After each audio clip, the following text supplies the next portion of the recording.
All right, Accounting 1 kiddos, welcome to 6-2, where we will be doing adjusting entries. So a couple of things, as I mentioned in the lecture, this can be one of the trickier parts.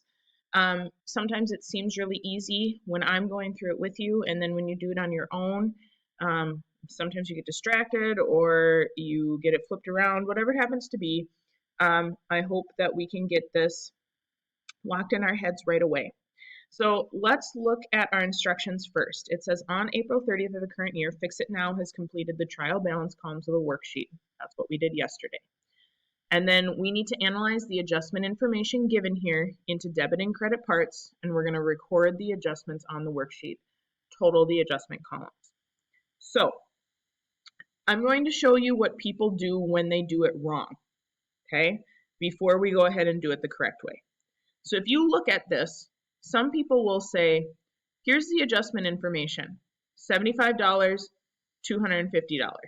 And what they will do is they will come down here to supplies and they'll credit supplies for 75 and they'll debit supplies expense for 75 and they get it wrong. Because what does this say? It says our supplies on hand on April 30th is $75. So we still have $75. That's not the adjustment. What we're saying is when we finished and did our trial balance, our general ledger says we have $228 in supplies.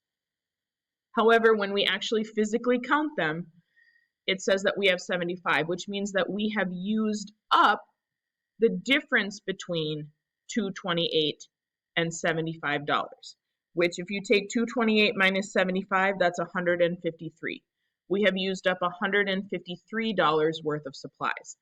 That, my little accounting kiddos, is the adjustment, not 75. Not 75, okay?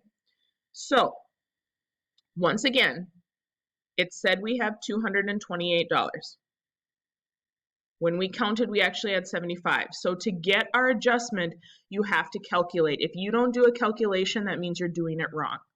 So we take 228 minus 75, and we get 153. So our first adjustment is for supplies.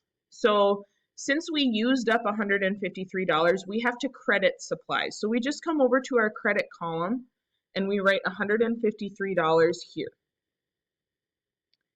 Then we go down to supplies expense, and we debit it under the adjustment column. We debit supplies expense for $153 because once we use those supplies up, they become an expense of doing business. So part of our matching expenses with revenue is that you have to record expenses in the period in which they are incurred. So that's what we just did here. Okay, that's our first adjustment for supplies. Our second adjustment is for prepaid insurance. So once again, when we did our trial balance, we looked here, it said we had $375 in insurance. However, when we counted at the end of the month, we only had $250. So the difference is how much insurance we used up. So we take $375 minus $250, and we used up $125 worth of insurance in the month of April. So once again, if you don't do a calculation, you're doing it wrong. So we take 125. Since we used up that insurance, it's no longer an asset, so we need to credit it. We credit prepaid insurance for that 125. And then we scroll down to insurance expense, and we debit insurance expense for 125. So that is what those adjustments look like. Okay, I cannot stress that enough. It seems very easy when I go through it together, but I cannot tell you how many Accounting 1 students just use these numbers because they're there, and that's not correct. So remember, you have to do a calculation when you do your adjustments. Now, don't forget the last step. It says we need to total the adjustment columns. So we come down here, and we just add up. There's only two of them, 153 plus 125, and you should get $278.